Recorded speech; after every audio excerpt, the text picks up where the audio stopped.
नमस्कार, मैं हूं डॉक्टर संतोष। आज हम बात करेंगे एक जानी मानी गंभीर बीमारी डायबिटीज के बारे में। डायबिटीज सुनते ही हमारे मन में सबसे पहले क्या चीजें आती है? तो जैसे कि शुगर बढ़ जाना, शुगर की बीमारी, जिसमें कुछ लोगों को इंसुलिन के इंजेक्शंस लेने पड़ते हैं। खाने पीने में रिस्ट्रिक्शंस लगाए जाते हैं, ये मत खाओ, कम खाओ, स्वीट मत खाओ, मीठा मत खाओ। तो ये जो बीमारी है इसकी हम इस वीडियो में बात करेंगे। सबसे पहले हम देखेंगे कि डायबिटीज के जनरल इन्फॉर्मेशन की ये बेसिकली होती क्या है, विश्व स्तर पर इसका क्या प्रभाव बना हुआ है, ये कितना गंभीर रूप ले चुकी है।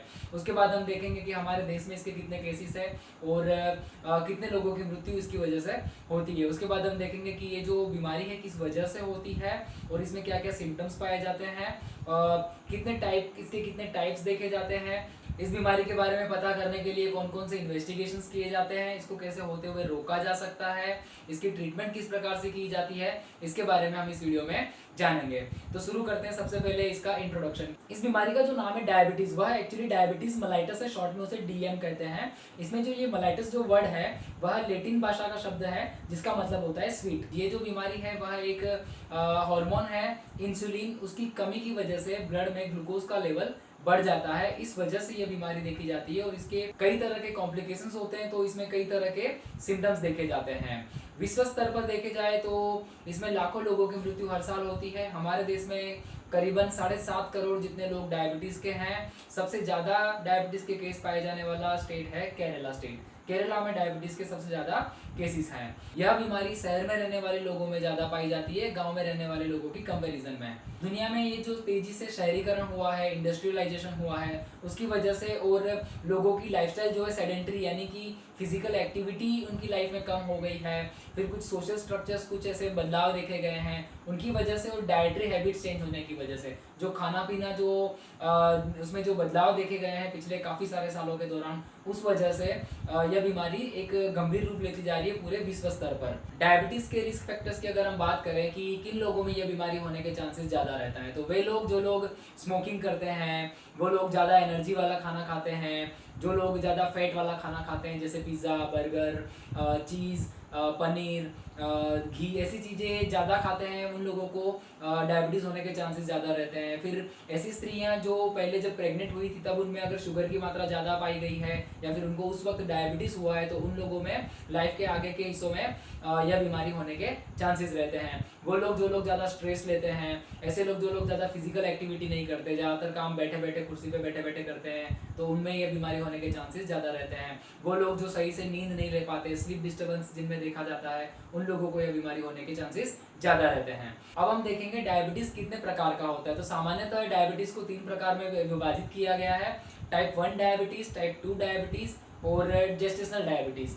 टाइप 1 डायबिटीज जो है जो ज़्यादातर बच्चों में पाया जाता है। टाइप 2 डायबिटीज जो है वह एडल्ट में पाया जाता है यानी कि बड़ी उम्र में देखा जाता है। और जो जेस्टेशनल डायबिटीज जो है वह प्रेग्नेंट लेडीज में देखा जाता है जब उनमें ब्लड ग्लूकोज की मात्रा बढ़ जाती है। इनके बारे में और विस्तृत चर्चा हम आगे करेंगे। इस बीमारी की हम आगे चर्चा करें उससे पहले हमें इंसुलिन के बारे में जानना होगा। इंसुलिन एक प्रकार का हार्मोन है, यह एक पेप्टाइड हार्मोन है जो अमाइनो एसिड्स के जुड़ने से बनता है। अमाइनो एसिड्स के जुड़ने से जो पेप्टाइड चेन बनती है, ऐसी 2 चेन होती है, चेन ए और चेन बी। ये दोनों जो चेन है इनमें से चेन ए जो है उसमें 21 अमाइनो एसिड्स होते हैं, चेन बी जो है उसमें 30 अमाइनो एसिड्स होते हैं और ये दोनों जो चेन है डाइसल्फाइड बॉन्ड से जुड़ी हुई होती है। ये इसका केमिकल स्ट्रक्चर है। यह जो इंसुलिन हार्मोन जो है वह हमारे पेनक्रियाज नाम का एक ऑर्गन है हमारे पेट में, लीवर के बगल में स्थित है, उसमें से बीटा सेल्स नाम के सेल्स जो होते हैं उनमें से ये इंसुलिन बनाया जाता है और वहीं से ये सिक्रेट किया जाता है। तो इंसुलिन का बेसिकली फंक्शन क्या होता है?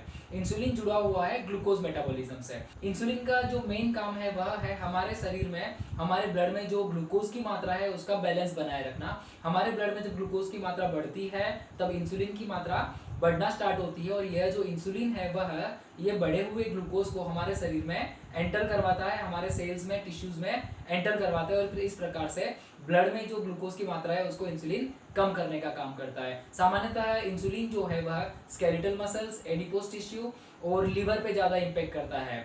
जो स्केलेटल मसल्स यानी हमारे स्नायु, एडिपोज टिश्यूज जो है वह ऐसे सेल्स हैं जो फैट को स्टोर करने का काम करते हैं और लीवर जो है उसमें यह जो बढ़ा हुआ ग्लूकोज है तो ये इंसुलिन की वजह से ये बढ़ा हुआ ग्लूकोज जो है वह लीवर में ग्लाइकोजन के रूप में स्टोर होना स्टार्ट होता है। तो इस प्रकार से इंसुलिन जो है हमारे ब्लड में ग्लूकोज की मात्रा कम करने का काम करता है, और जो ग्लूकोज जो है उसको हमारे शरीर के टिश्यू में एंटर करवाने का काम करता है। साथ ही में ये इंसुलिन जो है वह प्रोटीन सिंथेसिस और लिपिड सिंथेसिस का भी काम करता है। लिपिड सिंथेसिस से क्या होता है, ब्लड में जो हमारा जो लिपिड यानी कि जो चर्बी है उसको कम करने का काम करता है, और जो प्रोटीन है, अमाइनो एसिड्स जो है उनकी भी मात्रा कम करता है प्रोटीन सिंथेसिस करवा के। तो इस प्रकार से इंसुलिन के जो मुख्य काम हुए, ब्लड में ग्लूकोज का लेवल कम करना, प्रोटीन सिंथेसिस करना और लिपिड सिंथेसिस करना। इसी के साथ हम एक और हार्मोन के बारे में जानेंगे, ग्लूकागोन। ग्लूकागोन जो है यह भी पैनक्रियाज में से ही रिलीज होता है। पैनक्रियाज में अल्फा सेल्स होते हैं, इनमें से यह ग्लूकागोन नाम का हार्मोन रिलीज होता है। ग्लूकागोन जो है इसकी एक्शन इंसुलिन की कंप्लीट उल्टी एक्शन होती है। इंसुलिन जो है ब्लड में ग्लूकोज की मात्रा कम करने का काम करता है, उसी प्रकार ग्लूकागोन जो है वह हमारे ब्लड में ग्लूकोज की मात्रा बढ़ाने का काम करता है। ये भी इसी तरह से फैट टिश्यूज, लिवर और जो स्केलेटल मसल्स है उन पे इम्पैक्ट करता है, और वहाँ से जो ग्लाइकोजन के फॉर्म में जो ग्लूकोज स्टोर हुआ है उसमें से ग्लूकोज बनाने का काम करता है, और इस प्रकार से ब्लड में ग्लूकोज की मात्रा बढ़ाने का काम करता है। ये दोनों जो हार्मोन है, इंसुलिन और ग्लूकागोन, ये दोनों एक साथ एक दूसरे के साथ तालमेल बैठा के ग्लूकोज की जो मात्रा है हमारे ब्लड में, इसको एक पर्टिकुलर नॉर्मल रेंज में बनाए रखने का काम करते हैं। जब कभी ये जो इंसुलिन है इसकी मात्रा अगर शरीर में किसी प्रकार से कम हो गई है, या तो बीटा सेल में कोई डिफेक्ट है, या फिर इंसुलिन होने के बावजूद भी अगर इंसुलिन काम नहीं कर पा रहा है, तो ऐसी परिस्थिति में क्या होता है कि जो ब्लड में जो ग्लूकोज की मात्रा है वह बढ़ती जाती है, और यही वह कंडीशन है जिसे डायबिटीज कहते हैं। अब हम इसके टाइप्स के बारे में बात करेंगे। जैसे मैंने आपको बताया, टाइप 1 डायबिटीज, टाइप 2 डायबिटीज और जेस्टेशनल डायबिटीज। टाइप 1 डायबिटीज जो है यह ज़्यादातर छोटे बच्चों में पाया जाता है। तो इसके होने की वजह बेसिकली जेनेटिक रीजन है। जेनेटिक मतलब हमारा जो शरीर का जो डीएनए स्ट्रक्चर है उन्हीं में कुछ ऐसे जीन पाए जाते हैं जिनकी वजह से हमारे शरीर में कुछ ऐसे एंटीबॉडीज बनते हैं। वह एंटीबॉडीज हमारी शरीर के कुछ टिश्यूज होती हैं उनको डैमेज कर देते हैं। तो इस केस में क्या होता है कि हमारा जो पेनक्रियाज जो है जिसमें बीटा सेल्स है जो इंसुलिन प्रोडक्शन का काम करते हैं, तो ये जो एंटीबॉडीज जो बनते हैं जेनेटिक डिफेक्ट की वजह से, वह एंटीबॉडीज ये जो पेनक्रियाज में जो बीटा सेल्स है उनको डिस्ट्रक्ट कर देते हैं, खत्म कर देते हैं। तो यह जो इस वजह से क्या होता है कि जो इंसुलिन जितनी मात्रा में बनना चाहिए उतना नहीं बन पाता। इस वजह से जो इंसुलिन का जो काम है ग्लूकोज को नियंत्रण करना, ब्लड में ग्लूकोज की मात्रा को नियंत्रण करने का काम जो इंसुलिन का है उसमें गड़बड़ी पैदा होती है। शुरुआत में क्या होता है कि किसी प्रकार से एडजस्ट कर लिया जाता है कि चलो समझ दो कुछ बीटा सेल्स अगर डिस्ट्रक्ट हो गए हैं तो बाकी के जो बीटा सेल्स है उनमें से इंसुलिन की मात्रा सीक्रेट होती रहती है, और शुरुआती दौर में हमें इतना कुछ खास महसूस नहीं होता कि हमारे ब्लड में ग्लूकोज की मात्रा बढ़ रही है। पर बेसिकली कुछ समय के बाद धीरे धीरे जैसे और ज़्यादा बीटा सेल्स अगर डैमेज हो जाते हैं, डिस्ट्रक्ट हो जाते हैं, तो इंसुलिन की जो मात्रा है वह एक लेवल से काफ़ी कम होने लगती है। इस वजह से ब्लड में ग्लूकोज की मात्रा बढ़ना स्टार्ट होती है, और उसकी वजह से हमारे शरीर में कुछ सिम्टम्स पाए जाते हैं। तो ये ब्लड ग्लूकोज बढ़ने की वजह से जो सिम्टम्स पाए जाते हैं वह कौन कौन से हैं। सबसे पहले हम समझेंगे कि ये जो ब्लड ग्लूकोज जो बढ़ गया है, ब्लड में जो ग्लूकोज की मात्रा बढ़ गई है, इसकी वजह से होता क्या है, जब ये किडनी में से ब्लड वहाँ से पास होता है तो उस वक्त यह जो ग्लूकोज है वह किडनी जनरली क्या करती है कि ब्लड में बनाए रखती है। पर जब ग्लूकोज की मात्रा इतनी ज़्यादा ब्लड में बढ़ गई है कि किडनी जो है उस ग्लूकोज को वापस से ब्लड में बनाए नहीं रख पाती, और यह ग्लूकोज यूरिन में बहता जाता है। इस वजह से ये ग्लूकोज साथ साथ अपने साथ ब्लड में से कुछ पानी भी ले जाता है। इस वजह से यूरिन की मात्रा बढ़ती जाती है। बार बार पेशाब करने का जो सिम्टम है वह इसका खास सिम्टम है। साथ ही में ये जो बार बार पेशाब होने की वजह से पानी और ग्लूकोज की मात्रा ज़्यादा यूरिन में पास हो जाने की वजह से शरीर में को हमेशा डिहाइड्रेशन महसूस होता है। डिहाइड्रेशन का क्या मतलब हुआ कि ब्लड में से, शरीर में से पानी इस प्रकार से यूरिन से बाहर हो जाता है, तो इस वजह से ब्रेन से जो हमारा जो प्यास लगने का जो सेंटर है वह एक्टिवेट होता है ताकि हम शरीर में और ज़्यादा पानी लें, तो इस वजह से हमें ज़्यादा प्यास लगती है। तो ये दो मेन सिम्टम्स हो गए, ज़्यादा पेशाब होना और ज़्यादा प्यास लगना। साथ ही में क्या होता है कि ये जो इंसुलिन ना बनने की वजह से जो ब्लड में ग्लूकोज की मात्रा बढ़ गई है, इंसुलिन का जो मेन काम था कि ये बढ़ा हुआ जो ग्लूकोज है उसको टिश्यूज में एंट्री करवाने का काम, तो ये यहाँ पे नहीं हो पाता। इस वजह से क्या होता है कि जो सेल्स है हमारे शरीर की, जो टिश्यूज है उनको ग्लूकोज नहीं मिल पाता, तो इस वजह से ब्रेन को सिग्नल्स आते हैं और ब्रेन हमारा जो भूख लगने का जो सेंटर है उसको एक्टिवेट करता है कि भाई हमें खाने की जरूरत है, टिश्यू को ग्लूकोज चाहिए। तो इस प्रकार से हमें भूख ज़्यादा लगना स्टार्ट होता है। तो ये तीन मेन सिम्टम्स हो गए, ज़्यादा पेशाब लगना, ज़्यादा प्यास लगना और ज़्यादा भूख लगना। तो इस प्रकार से इसके ये तीन जो है वह मुख्य लक्षण है। साथ ही में क्या होता है कि ये जो ब्लड ग्लूकोज लेवल बढ़ता जाता है उसकी वजह से काफ़ी जो छोटी छोटी ब्लड वेसल्स यानी रुधिर वाहिकाएं जो होती है वह धीरे धीरे डैमेज होने लगती है, और ये जो ब्लड ग्लूकोज लेवल बढ़ा हुआ है, इंसुलिन की मात्रा कम है, इस वजह से ब्लड में कोलेस्ट्रॉल और ट्राइग्लिसराइड जो लिपिड का टाइप है, जो चर्बी का टाइप है, यह बढ़ना स्टार्ट होता है। ये जो बढ़ी हुई चर्बी है ब्लड में, वह छोटी छोटी जो रुधिर वाहिका होती है उनको डैमेज करती है, और बढ़ा हुआ ग्लूकोज जो है वह हमारे शरीर की जो छोटी छोटी चेता तंतुएं होते हैं उनको डैमेज करते हैं, जिन्हें कहते हैं न्यूरोपैथी। तो इस प्रकार से जो ज़्यादा प्यास लगना, ज़्यादा पेशाब लगना, ज़्यादा भूख लगना, उसी के साथ क्या देखा जाएगा, छोटी छोटी जो ब्लड वेसल्स होती है उनमें डैमेज होते हैं। तो उनमें डैमेज होने की वजह से हार्ट अटैक के रिस्क बढ़ जाते हैं, ब्रेन में स्ट्रोक होने के चांसेस बढ़ जाते हैं, किडनी फेल होने के चांसेस बढ़ जाते हैं। और बढ़े हुए ग्लूकोज की वजह से जो छोटी छोटी जो चेता तंतु हैं हमारे शरीर के, हाथ की, पैर की, इनमें डैमेज होने की वजह से हमें कुछ कुछ सेंसेशन लॉस हो जाते हैं। तो जैसे कि हमें ठंडा गर्म का पता नहीं चलता, या फिर कभी चोट लगती है तो उसके बारे में पता ना लगना, ऐसी शिकायतें हो सकती है। इस वजह से क्या होता है कि पैर में अगर चलो चोट लग गई है तो उसकी वजह से पेशेंट को दर्द कम होता है, तो वो लोग ध्यान भी कम देते हैं। तो इस वजह से वह जो घाव होता है वह बड़ा हो जाता है, और ब्लड में ग्लूकोज की मात्रा ज़्यादा होने से उसमें इन्फेक्शन होने के चांसेस रहते हैं, और वो जो घाव जो बन गया वो जल्दी से हील नहीं हो पाता है। इस वजह से क्या होता है कि वो इन्फेक्शन बढ़ता जाता है, और कई बार क्या होता है कि पैर कटवाने तक की नौबत आ जाती है। या आप में से काफ़ी लोगों ने देखा होगा कि डायबिटीज़ वाले कुछ पेशेंट्स होते हैं, उनको छोटा सा कांटा जैसा कोई भी चीज़, अगर छोटी सी कील या ऐसा कुछ लगता है, उसके बाद धीरे धीरे करके पूरा अंगूठा खराब होता है, पूरा पैर खराब होता है, और काफ़ी घुटने तक भी पैर कटवाना पड़े, ऐसी कंडीशंस देखी जा सकती है। अब हम बात करेंगे टाइप 2 डायबिटीज़ के बारे में। टाइप 2 डायबिटीज़ जो है, इसमें क्या होता है कि हमारे शरीर में जो इंसुलिन जो है उसकी मात्रा तो पूर्ति है, पर इंसुलिन के प्रति हमारे शरीर में कुछ रेजिस्टेंस पैदा हो जाता है। रेजिस्टेंस का क्या मतलब है, ये जो इंसुलिन जब सिक्रीट होता है बीटा सेल्स में से, पेनक्रियाज में से, और ये जब ब्लड के माध्यम से हमारे शरीर के टिश्यू में पहुंचता है, तो हमारे शरीर की जो टिश्यू है उनमें खास प्रकार के रिसेप्टर्स होते हैं, जिन्हें कहते हैं इंसुलिन रिसेप्टर्स। यह जो रिसेप्टर है वहाँ इंसुलिन आके अटैच होता है, और साथ में जो ब्लड ग्लूकोज है वह उन सेल्स में एंटर होता है। इस प्रकार से इसका काम होता है। तो जब ये किसी प्रकार से जो ये इंसुलिन रिसेप्टर जो है हमारे टिश्यू में है ना, वह किसी प्रकार से डैमेज हो जाने की वजह से, या फिर इंसुलिन के प्रति इनकी सेंसिटिविटी कम हो जाने की वजह से, सेंसिटिविटी खत्म हो जाने की वजह से एक इंसुलिन रेजिस्टेंस देखा जाता है। इसका मतलब यह है कि इंसुलिन ब्लड में होता तो है, बीटा सेल से इंसुलिन बनाया तो जाता है, रिलीज किया जाता है, पर हमारी टिश्यू जो है उस पर उस इंसुलिन का कोई प्रभाव नहीं पड़ता। इस वजह से जो ब्लड में जो ग्लूकोज की मात्रा बढ़ी हुई है वो वैसी ही रहती है, और ग्लूकोज जो है टिश्यू में एंट्री नहीं कर पाता, तो इस वजह से ब्लड शुगर लेवल बढ़ता जाता है। तो ये हो गया टाइप 2 डायबिटीज। तो टाइप 1 डायबिटीज जो है वह बीटा सेल डिस्ट्रक्शन होने की वजह से है, ऑटो इम्यून एंटीबॉडीज बनने की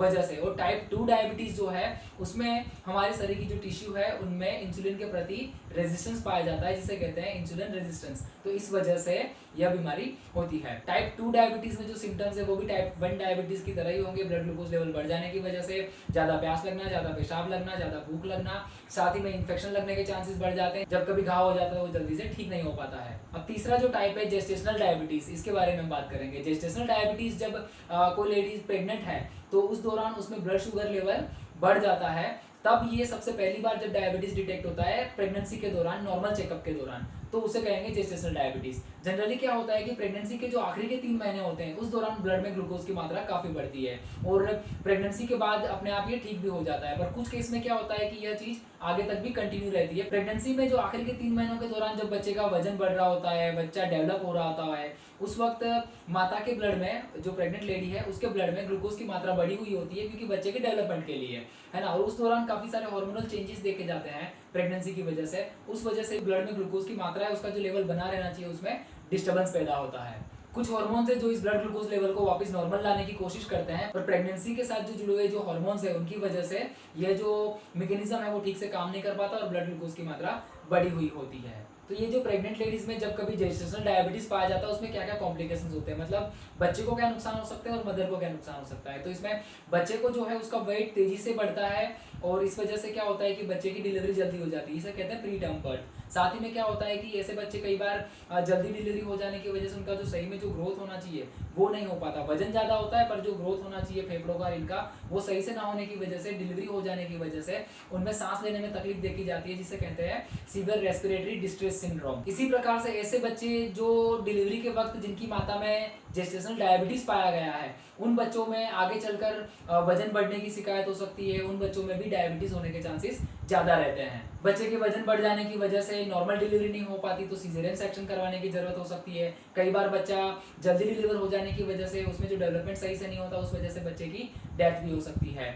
मदर में क्या क्या कॉम्प्लिकेशंस देखे जा सकते हैं जेस्टेशनल डायबिटीज़ के दौरान, तो मदर का बीपी बढ़ सकता है, मदर में वजन बहुत ज़्यादा बढ़ सकता है, और डिलीवरी हो जाने के बाद भी माता में चांसेस रहते हैं कि लाइफ के जो लेटर ऑन जो पार्ट है उस दौरान भी उसको डायबिटीज़ होने की शिकायत रहती है। तो जेस्टेशनल डायबिटीज़ से बचने के लिए क्या क्या किया जा सकता है? जब कभी प्रेगनेंसी प्लान करते हैं तो उसी से पहले हमारा जो वेट है उसको नियंत्रित कर लिया जाए और हेल्दी डाइट ली जाए, जैसे कि फाइबर ज़्यादा लिया जाए, फैट और एनर्जी वाले जो डाइट है वो कम कर दिए जाए, साथ ही में थोड़ी हल्की फुल्की एक्सरसाइज जो है वो बनाए रखें अगर हम, तो इस प्रकार से हम जेस्टेशनल डायबिटीज़ से बच सकते हैं। तो इस प्रकार से डायबिटीज के 3 प्रकार की हमने बात करी, टाइप 1 डायबिटीज, टाइप 2 डायबिटीज और जेस्टेशनल डायबिटीज। अब हम बात करेंगे डायबिटीज के पेशेंट्स में क्या क्या कॉम्प्लिकेशंस हो सकते हैं। कॉम्प्लिकेशन का क्या मतलब है कि ये जो बीमारी है उसकी वजह से कुछ और चीजें, शरीर के जो कुछ और फंक्शंस है, कुछ और सिस्टम्स है, उनके में कुछ डैमेज या कुछ दिक्कतें पैदा हो सकती है। जैसे कि ब्लड ग्लूकोज डायबिटीज में बढ़ गया है तो इसकी वजह से क्या होता है कि जो छोटी छोटी ब्लड वेसल्स होती है वह डैमेज होने के चांसेस हो जाते हैं। तो ये जो छोटी छोटी ब्लड वेसल्स, उनमें से जो हमारे जो आंख का पर्दा है जिसे रेटाइना कहते हैं, तो वहाँ डैमेज होने की वजह से उसे कहते हैं रेटाइनोपैथी, उसकी वजह से व्यक्ति अंधा हो सकता है। फिर जो हमारी ब्रेन की छोटी छोटी ब्लड वेसल्स है उनमें डैमेज होने की वजह से स्ट्रोक हो सकता है। हमारा हार्ट यानी कि हृदय की जो छोटी छोटी ब्लड वेसल्स है वह डैमेज होने की वजह से हार्ट अटैक हो सकता है, उसे ही हम कहेंगे कोरोनरी आर्टरी डिसीज। साथ ही में जो हमारी जो किडनी है, किडनी की जो छोटी छोटी ब्लड वेसल्स है वह डैमेज होने की वजह से किडनी फेल होने के चांसेस रहते हैं, तो उसे हम कहेंगे नेफ्रोपैथी। और साथ ही में क्या होता है, हाथ पैर की छोटी छोटी ब्लड वेसल्स जो डैमेज हो जाती है उसे कहते हैं पेरिफेरल वास्कुलर डिसीज। इसी प्रकार से हाथ पैर की जो चेतातंतु है वह डैमेज हो जाती है, उसे कहते हैं पेरिफेरल न्यूरोपैथी। तो इस प्रकार से ये कॉम्प्लिकेशंस डायबिटीज के पेशेंट में देखे जा सकते हैं। तो ये छोटी छोटी जो ब्लड वेसल्स है उनका डैमेज होने का मुख्यतः कारण होता है ब्लड में शुगर की मात्रा बढ़ गई है, साथ ही में ब्लड में चर्बी का प्रमाण बढ़ गया है, कोलेस्ट्रॉल और ट्राइग्लिसराइड्स की मात्रा बढ़ गई है। उस वजह से जो ब्लड वेसल्स की जो अंदर का जो लेयर होता है वह डैमेज हो जाता है, साथ ही में वहाँ चर्बी जमा हो जाती है। इस वजह से जो ब्लड वेसल्स हैं, जो रुधिर वाहिका है, उनकी जो इलास्टिसिटी होती है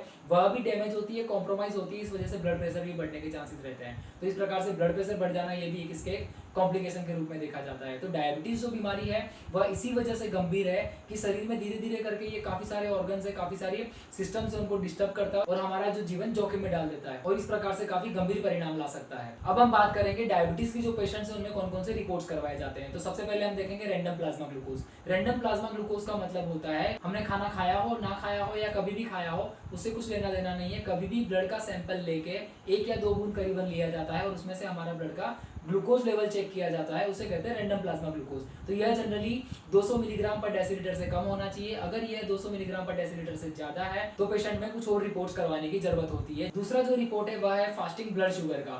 फास्टिंग ब्लड शुगर का यहाँ क्या मतलब है? फास्टिंग से मतलब है उपवास, यानी कि यह जो रिपोर्ट किया जाता है उसके 8 घंटे पहले तक व्यक्ति ने कुछ भी खाया नहीं होना चाहिए, यानी कि कोई भी एनर्जी वाला फूड नहीं लिया होना चाहिए। तो ज्यादातर यह टेस्ट क्या होता है कि जब हम रात को खाना खाते हैं उसके बाद जब सुबह उठते हैं, यानी कि कम से कम 8 घंटे का ऐसा पीरियड होना चाहिए जिसमें व्यक्ति ने कुछ ना खाया हो, तो तभी इसके बाद उसका सुबह अर्ली मॉर्निंग इसका रिपोर्ट किया जाता है। यह रिपोर्ट करवाने के लिए भी हमारे शरीर में ज्यादातर उंगली के हिस्से में से 1 या 2 बूंद ब्लड के लिए जाते हैं और उसमें ग्लूकोज का प्रमाण देखा जाता है। तीसरा जो रिपोर्ट है वह है PP2BS। PP2BS का मतलब होता है पोस्ट प्रांडियल टूअर ग्लूकोज लेवल। मतलब कि क्या है कि जब हम खाना खाते हैं फिर उसके 2 घंटे बाद हम ब्लड शुगर लेवल चेक करते हैं, है ना। तो इसमें बेसिकली क्या रहता है कि पहले हमें फास्टिंग ब्लड शुगर करवाया होना चाहिए। तो जब भी कभी पेशेंट है तो अर्ली मॉर्निंग सुबह सुबह क्या करते हैं, हम फास्टिंग ब्लड शुगर लेते हैं, खाली पेट का एक रिपोर्ट करवाते हैं, मतलब कि व्यक्ति ने कुछ नहीं खाया पिछले 8 घंटों से, है ना। तो वो हो गया फास्टिंग ब्लड शुगर लेवल, है ना। उसके बाद क्या किया जाता है, व्यक्ति को खाना खाने के लिए बोला जाता है और व्यक्ति को खाना खाने के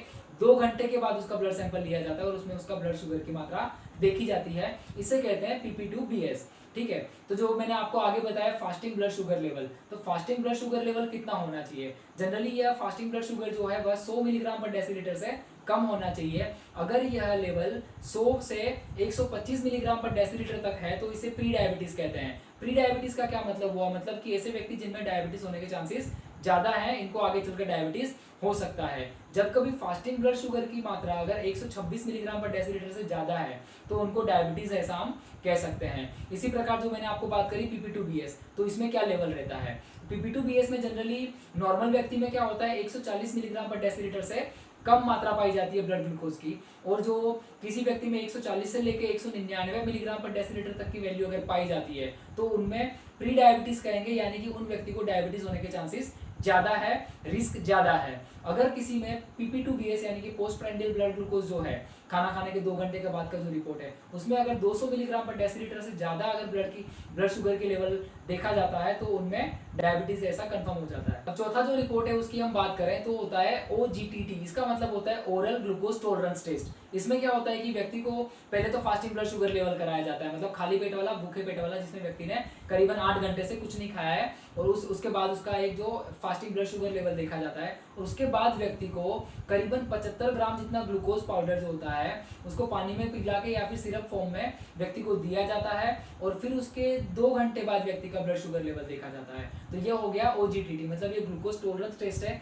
इसमें ऐसा देखा जाता है कि व्यक्ति को इतना ग्लूकोज हमने दिया तो क्या उसका शरीर उसको टॉलरेट कर पाता है, यानी कि इंसुलिन की इतनी मात्रा सीक्रेट होती है जो 75 ग्राम जो शुगर है उसको ब्लड की जो हमारी जो टिश्यू है बॉडी की उसमें उस ग्लूकोज को एंटर करवा पाए ताकि ब्लड ग्लूकोज लेवल कम हो जाए, तो उसकी मात्रा इस प्रकार से देखी जाती। तो ये हो गया OGTT test, oral glucose tolerance test. एक और महत्वपूर्ण रिपोर्ट यहाँ पर है HbA1c, हीमोग्लोबिन A1c।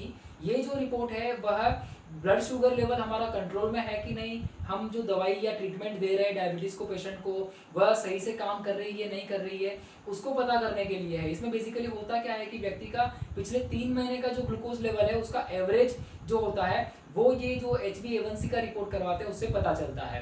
HbA1c की नॉर्मल वैल्यू की अगर हम बात करें, यानी कि नॉर्मल व्यक्ति है उसमें HbA1c की वैल्यू कितनी पाई जाती है, तो वह होती है 5.7% से कम, और अगर इसकी वैल्यू 5.7 से 6.4% तक है तो वह हो गया प्री डायबिटीज, यानी कि ऐसे व्यक्ति जिनमें HbA1c की मात्रा अगर 5.7 से 6.4% जितनी है तो उनमें डायबिटीज होने के रिस्क ज़्यादा है, डायबिटीज होने के चांसेस ज़्यादा है। और ऐसी व्यक्ति जिनमें जो ये HbA1c की वैल्यू जो है वह 6.4% से अगर ज़्यादा पाई जाती है तो उनमें डायबिटीज ऐसा हम डायग्नोस कर सकते हैं। पर मैं फिर से एक बार बता दूं, HbA1c का जो रिपोर्ट है वह डायबिटिक पेशेंट्स में जो ट्रीटमेंट हम दे रहे हैं, है ना, तो वो कितनी काम कर रही है और डायबिटीज जो शुगर है वो कितना कंट्रोल में है उसका पता करने के लिए, उस पर वॉच रखने के लिए यह रिपोर्ट करवाया जाता है। जनरली HbA1c का रिपोर्ट जो है साल में 2 बार करवाया जाता है जिनका ब्लड शुगर लेवल ट्रीटमेंट से कंट्रोल में है। तो अगर जिनमें ब्लड शुगर लेवल ट्रीटमेंट देने के बावजूद अगर कंट्रोल में नहीं है, फ्लक्चुएट होता रहता है, तो उन पेशेंट्स में HbA1c का जो रिपोर्ट्स है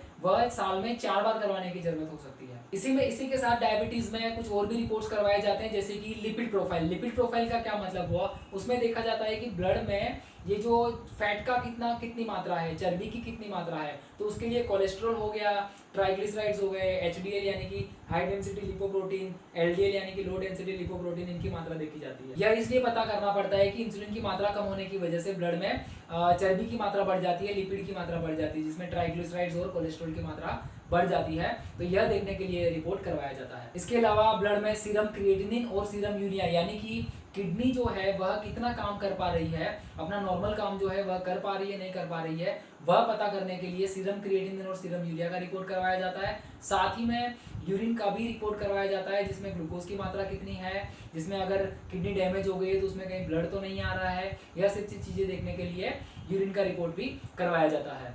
तो इस प्रकार से मैंने जो आपको रिपोर्ट्स बताए उसमें हो गया ब्लड रिपोर्ट और यूरिन रिपोर्ट। तो ब्लड रिपोर्ट में कौन कौन से रिपोर्ट्स हो गए, सबसे पहले मैंने आपको बताया रैंडम प्लाज्मा ग्लूकोज, फिर उसके बाद फास्टिंग ब्लड शुगर लेवल, फिर हो गया PP2BS, फिर OGTT यानी ओरल ग्लूकोज टॉलरेंस टेस्ट, उसके बाद करवाते हैं HbA1c, और उसके बाद लिपिड प्रोफाइल करवाया जाता है जिसमें टोटल कोलेस्ट्रॉल लेवल देखा जाता है, ट्राइग्लिसराइड लेवल देखा जाता है, HDL और LDL की मात्रा देखी जाती है। उसके बाद मैंने आपको बताया कि किडनी का फंक्शन ठीक है कि नहीं, वह देखने के लिए सीरम यूरिया और सीरम क्रिएटिनिन का रिपोर्ट करवाया जाता है। साथ ही में यूरिन सैंपल लिया जाता है जिसमें देखा जाता है कि शुगर की मात्रा कितनी है, ब्लड तो नहीं है तो उसकी मात्रा कितनी है। अब हम बात करेंगे डायबिटीज वाले जो पेशेंट्स है उनका मैनेजमेंट कैसे किया जाता है, उनमें ट्रीटमेंट कैसे की जाती है। तो इसमें सबसे पहले हमें समझना पड़ेगा, अगर उनका वेट ज़्यादा है तो उनका वेट कम कराना है, ठीक है। उनकी डाइट में अगर फैट का प्रमाण ज़्यादा है, ज़्यादा एनर्जी वाला खुराक ले रहे हैं तो उसको कम करवाने की ज़रूरत है। तो उसमें जो फाइबर डाइट होता है जिसमें रेशा युक्त आहार लेने की ज़रूरत होती है, फल फ्रूट हो गए, सब्जियां हो गई, हरी सब्जियां वगैरह, इनका प्रमाण बढ़ा दिया जाता है। और फैट वाली जो चीज़ें हैं दूध, दही, तेल, चावल, चीनी वगैरह हो गई या स्वीट्स वगैरह हो गई, है ना, उनकी मात्रा कम कर दी जाती है। पनीर वगैरह, बटर, ये सब चीज़ें कम कर दी जाती है और ज़रूरत पड़ने पर इन पर कंप्लीट रिस्ट्रिक्शन भी रखने की ज़रूरत पड़ सकती है। साथ ही में क्या होता है कि कुछ एक्सरसाइज करने की ज़रूरत रहती है। एक्सरसाइज क्यों करवाई जाती है? तो एक्सरसाइज करवाने से क्या होता है कि वो जो एक्सेसिव फेट जो जमा हुआ है शरीर में, उसको हम किसी तरह से यूटिलाइज कर ले, उसको हम किसी तरह से एनर्जी में कन्वर्ट करके यूज़ कर लेने से वजन कम करने की कोशिश के लिए एक्सरसाइज की जाती है। एक्सरसाइज की अगर हम बात करें तो रोज 30 मिनट जितनी एक्सरसाइज है उसमें काफ़ी मानी जाती है, अगर वेट आपका नॉर्मल है तो। अगर आपका वेट ज़्यादा है तो उसको कम करने के लिए ज़्यादा एक्सरसाइज की जरूरत हो सकती है। साथ ही में अगर टोबैको प्रोडक्ट ले रहे हैं, स्मोकिंग कर रहे हैं, अल्कोहल ले रहे हैं तो उसको कंप्लीटली स्टॉप करने की जरूरत रहती है। तो इस प्रकार से healthy diet, exercise, body weight कम करना है या फिर नॉर्मल तक ले आना है बॉडी वेट को, और टोबैको, स्मोकिंग या ऐसी कुछ भी आदत है अल्कोहल वगैरह की तो वो उसको बंद करना पड़ता है। ये जो मैंने आपको बताया, इतना करने के बाद ज़्यादातर पेशेंट्स में काफ़ी इंप्रूवमेंट देखा जाता है, ब्लड शुगर लेवल काफ़ी मात्रा कम हो जाती है। और फिर भी अगर कुछ पेशेंट्स में अगर ब्लड शुगर की मात्रा अगर कम नहीं हो पा रही है तो उनको कुछ मेडिसिन देने की ज़रूरत हो सकती है, और फिर भी अगर कंट्रोल में नहीं आ रहा है तो फिर इंसुलिन के इंजेक्शन देने की ज़रूरत होती है। तो सबसे पहले हम बात करें टाइप 1 डायबिटीज़ की। टाइप 1 डायबिटीज़ में जैसे मैंने आपको बताया कि ऑटो एंटीबॉडीज़ बनते हैं जो हमारे शरीर का जो पेनक्रियाज है उसमें जो बीटा सेल्स है उसको डिस्ट्रक्ट कर देते हैं, इस वजह से इंसुलिन नहीं बन पाता। तो ऐसे केस में हमें इंसुलिन देना ही पड़ता है। तो ये जो टाइप 1 डायबिटीज़ है इसीलिए इसको इंसुलिन डिपेंडेंट डायबिटीज़ भी कहा जाता है। तो इसमें कितना इंसुलिन देना पड़ेगा वह डिपेंड करता है कि उस व्यक्ति के बीटा सेल्स जो है वो कितने डिस्ट्रक्ट हो चुके हैं, कितना इंसुलिन नहीं बन पा रहा है, और व्यक्ति जो है उसकी जो डाइट है वो कितनी मात्रा में एनर्जी या फिर कितनी मात्रा में ग्लूकोज या स्वीट्स ले रहा है। तो उसको उस हिसाब से मैनेज करने के लिए उस हिसाब से उसका जो इंसुलिन का जो डोज होता है वह डिसाइड किया जाता है। यह जो इंसुलिन जो होता है वह कितने प्रकार का होता है? जनरली इंसुलिन 4 प्रकार के अवेलेबल है मार्केट में। एक होता है रैपिड एक्टिंग। रैपिड एक्टिंग का मतलब होता है इंसुलिन देते ही बहुत ही फास्ट काम करना स्टार्ट हो जाता है। तो ये ऐसे केस में यूज किया जाता है जिसमें अचानक से कोई पेशेंट अगर बहुत ज़्यादा ग्लूकोज लेवल बढ़ गया, उसकी वजह से उसको चक्कर आ गए या बेहोश हो गया, या कई बार बहुत ज़्यादा शुगर लेवल बढ़ जाने से अगर ध्यान नहीं देते तो फिर व्यक्ति सीधा कोमा में भी जा सकता है। तो ऐसी जो कंडीशन होती है उनमें तुरंत ही fast acting, rapid acting insulin देने की जरूरत होती है। तो इस प्रकार के इंसुलिन होते हैं। फिर कुछ जो इंसुलिन होते हैं वह शॉर्ट एक्टिंग होते हैं, मतलब उसकी जो एक्शन है वह कुछ थोड़ी सी देर के लिए होती है, फिर वापस से उसका डोज देने की जरूरत रहती है। तो वो हो गए शॉर्ट एक्टिंग इंसुलिन। तीसरा जो है intermediate acting insulin. Intermediate acting का मतलब जैसे इसका नाम सजेस्ट करता है कि इसकी जो मात्रा है वह बार बार नहीं देनी पड़ती, इसकी जो एक्शन है शॉर्ट एक्टिंग की कंपैरिजन में काफ़ी लंबे टाइम तक ये काम करता है। चौथा जो इंसुलिन है वह होता है लॉन्ग एक्टिंग इंसुलिन, यानी कि यह इंसुलिन जो होता है वह काफ़ी लंबे टाइम तक काम करता है, काफ़ी लंबे टाइम तक ब्लड शुगर की मात्रा को कंट्रोल में करके रखता है। तो इस वजह से इसकी जो मात्रा है, इसकी जो डोजेस है वो बार बार देने की जरूरत नहीं होती। तो इस प्रकार से इंसुलिन जो है 4 प्रकार के होते हैं। कुछ होते हैं रैपिड एक्टिंग, कुछ होते हैं शॉर्ट एक्टिंग, कुछ होते हैं इंटरमीडिएट एक्टिंग और कुछ होते हैं लॉन्ग एक्टिंग। कौन सा इंसुलिन कब देने की जरूरत है वो पेशेंट की कंडीशन और ब्लड शुगर की मात्रा कितनी है और पेशेंट में जो सिम्टम्स है वह किस प्रकार के हैं उस हिसाब से डिसाइड किया जाता है। यह जो इंसुलिन के जो इंजेक्शन होते हैं वह जनरली जो स्किन के नीचे का जो फैट का जो लेयर होता है, फैट टिश्यू जो होती है स्किन के नीचे, उसमें दिया जाता है। और इसके लिए जो खास प्रीफरेबल साइड जो होती है वह होती है पेट के हिस्से पे जो चर्बी जमा होती है, वहाँ पे ये जो इंसुलिन होता है उसके इंजेक्शंस दिए जाते हैं। तो इसका जो जनरली क्या होता है कि मार्केट में छोटे छोटे पेन्स अवेलेबल रहते हैं, उसके अंदर उसका जो डोज है वह जो हम एक मीटर सा होता है जिससे हम सेट कर सकते हैं, और उसके हिसाब से उसकी निर्धारित जो मात्रा होती है वह उस पेन को सिर्फ एब्डोमेन पे रख के, पेट पे रख के क्लिक करने से स्किन का जो नीचे का फैट का जो लेवल है वहाँ पे आसानी से दिया जा सकता है। क्योंकि इसमें क्या है कि पेशेंट को खुद को इंजेक्शन लेने होते हैं, और ये इसलिए ज़रूरी है कि बार बार इंसुलिन लेने के लिए व्यक्ति को बार बार अस्पताल जाने की ज़रूरत ना हो, इसलिए इस प्रकार की टेक्नोलॉजी भी अवेलेबल है और यह पेशेंट को सहूलियत भी रहती है। टाइप 2 डायबिटीज़ वाले जो पेशेंट्स हैं उनमें जैसे मैंने आपको बताया एक्सरसाइज, डाइट, बॉडी वेट कम करना, यह चीज़ें तो करनी ही है। यह करने से अगर ब्लड शुगर लेवल कंट्रोल नहीं हो पा रहा है तो फिर इन पेशेंट्स में कुछ मेडिसिन दी जा सकती है। उन मेडिसिन में जनरली 2 प्रकार की होती है, एक होते हैं बाइग्वेनाइड्स और दूसरे होते हैं सल्फोनाइलयूरियाज। ये बाइग्वेनाइड्स जो होते हैं उसमें जनरली एक मेडिसिन है मेटफॉर्मिन। मेटफॉर्मिन टाइप 2 डायबिटीज वाले पेशेंट्स के लिए फर्स्ट लाइन ड्रग है। फर्स्ट लाइन ड्रग का मतलब होता है डायबिटीज वाले पेशेंट में जब मेडिसिन स्टार्ट करने की जरूरत होती है तो सबसे पहले यह मेडिसिन प्रीफर की जाती है। तो मेटफॉर्मिन जो है वह किस प्रकार से काम करता करती है। तो मैंने आपको बताया कि टाइप 2 डायबिटीज़ में क्या होता है कि जो बॉडी की जो टिश्यू है उसमें इंसुलिन रेजिस्टेंस पाया जाता है, इंसुलिन के प्रति वह रेजिस्टेंट होती है। तो इस वजह से ये जो मेटफॉर्मिन जो है वह ग्लूकोज के मेटाबॉलिज्म में मदद करती है और किसी प्रकार से ग्लूकोज को इन टिश्यू में एंटर करवाने में मदद करती है। तो जिस प्रकार से ब्लड शुगर लेवल कम करने की कोशिश यह मेटफॉर्मिन करती है। दूसरा जो क्लास है मैंने आपको बताया सल्फोनाइल यूरियाज। सल्फोनाइल यूरियाज जो है इस प्रकार की मेडिसिन में क्या होता है, जो बीटा सेल्स जो हैं जिनमें कुछ ऐसे बीटा सेल्स हैं जो कुछ काम कर सकते हैं, कुछ इंसुलिन बना सकते हैं, तो उनको ये प्रमोट करता है और किसी प्रकार से इंसुलिन सिंथेसिस को बढ़ावा देने का काम करता है और इस प्रकार से इंसुलिन की मात्रा बढ़ाने की कोशिश करता है। तो इस प्रकार से सल्फोनाइल यूरियाज इस प्रकार से काम करते हैं। तो सल्फोनाइल यूरियाज जो मेडिसिन है उनमें आएंगी ग्लिमिपेराइड, ग्लिपिजाइड, ग्लिबेनक्लेमाइड। तो यह जो मेडिसिन है वह डायबिटीज वाले पेशेंट को दी जाती है। अगर किसी पेशेंट को मेटफॉर्मिन और ये जो मैंने आपको बताया सल्फोनाइल यूरियाज क्लास वाली जो मेडिसिन है ग्लिबेनक्लेमाइड, ग्लिपिजाइड और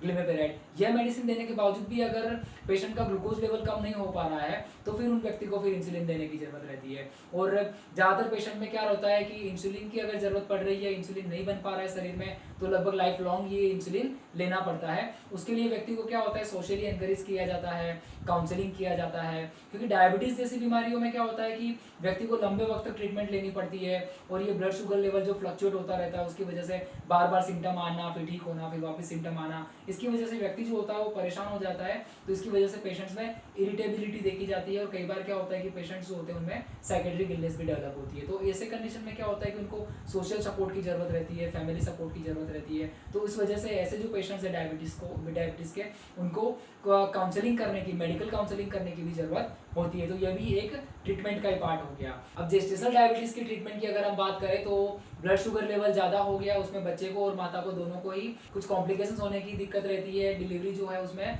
कुछ कॉम्प्लिकेशंस होने की वजह से बच्चे की डेथ होने के चांसेस रहते हैं और मदर को भी रिस्क रहता है। इस वजह से इनमें इंसुलिन देने की जरूरत रहती है और इंसुलिन देकर ग्लूकोज की मात्रा को एक नियंत्रण में रखा जाता है। और डिलीवरी के बाद अगर महिला का जो ब्लड शुगर लेवल है वह नॉर्मल हो जाता है तो फिर इंसुलिन बंद कर देना होता है। अगर फिर भी ब्लड शुगर लेवल अगर कंट्रोल में नहीं हो पाता है तो फिर उनमें एक्सरसाइज, डाइट और वजन कम करने की ये ज़रूरतें वो खड़ी होती है। और फिर ये करने के बाद भी अगर नहीं हो पाता है ब्लड शुगर लेवल कंट्रोल में तो फिर मेडिसिन वगैरह ट्राई की जाती है और फाइनली फिर इंसुलिन के इंजेक्शन वापस से स्टार्ट किए जाते हैं। अब हम बात करेंगे प्रिवेंशन के बारे में कि प्रिवेंशन जो है यानी कि डायबिटीज होने से रोका कैसे जा सकता है। तो इसमें वही चीजें आएंगी, एक्सरसाइज करते रहना है, शरीर का वजन एक हद से ज्यादा ना बढ़ जाए उस पर ध्यान देना है। जो डाइट जो है उसमें फाइबर डाइट और हेल्दी डाइट लेते रहना है। ज़्यादा फैट वाला, जो ज़्यादा एनर्जी वाला ऐसा जो डाइट है उसको अवॉइड करना होता है ना। तो इसी वजह से क्या होता है आजकल की जो लाइफस्टाइल है, अर्बनाइजेशन और साथ ही में जो फूड हैबिट्स है, पिज़्ज़ा खाने की आदत है या फिर ज़्यादा फैट वाला, ज़्यादा एनर्जी वाला खाना खाने की जो आदतें होती है, साथ में स्मोकिंग करने की जो आदतें हैं, इनकी वजह से डायबिटीज़ जो है एक गंभीर समस्या बनी हुई है। तो इस प्रकार से प्रिवेंशन के बारे में मैंने आपको बताया। तो इस वीडियो में मैंने आपको बताया कि डायबिटीज़ होता क्या है, डायबिटीज़ के कितने टाइप होते हैं, डायबिटीज़ में कौन कौन से व्यक्ति हैं जिनमें रिस्क फैक्टर्स हैं, यानी कि किनको डायबिटीज़ होने के चांसेस ज़्यादा रहते हैं, उनमें क्या क्या सिम्टम्स पाए जाते हैं, ट्रीटमेंट कैसे की जाती है, होने से कैसे रोका जा सकता है, इंसुलिन जो है उसका ग्लूकोज पे किस प्रकार से कार्य रहता है और वो इंसुलिन किस प्रकार से काम करता है और किस प्रकार से ये बीमारी होने की वजह है, वो भी मैंने आपको इस वीडियो में बताया। अगर आपको फिर भी इसमें कोई चीज़ के बारे में ज़्यादा जानना हो तो आप कमेंट करके बता सकते हैं। अगर वीडियो आपको अच्छा लगा है तो वीडियो को लाइक करें, दोस्तों में शेयर करें और अगर अभी तक आपने चैनल सब्सक्राइब नहीं करा है तो चैनल सब्सक्राइब कीजिए।